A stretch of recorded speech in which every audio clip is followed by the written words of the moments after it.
আসসালামু আলাইকুম। সুন্দর এবং কিউট এই সবুতামগুলো আমি বাসায় বানিয়েছি। আপনারাও বানাতে পারবেন। দেখে নেন ভিডিওটি। এটি বানাতে যা লাগলো একটা হাফ বিটস নিয়েছি আমি। কিছু মাল্টি কালার একদম ছোট সাইজের পুঁতি, একটা কাপড় নিয়েছি, একটা ফ্যাব্রিক গ্লু নিয়েছি। এবার কাপড়ের উপরে আমি গ্লুটা লাগিয়ে নিব। এবার এই পুঁতিটা বসিয়ে নিলাম। পুঁতিটার চারপাশে আমি গ্লু লাগিয়ে নিব। চারপাশে আমি মাল্টি কালার পুঁতিগুলো বসিয়ে নিব।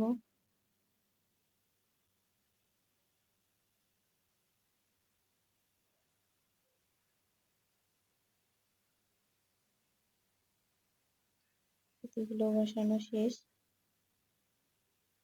এবার একটু ঠিক করে দিব। চারপাশটা ঠিক করে দিলাম। আধা ঘন্টা পরে আমাদের এটা কাটতে হবে, যখন আটাটা শুকিয়ে যাবে।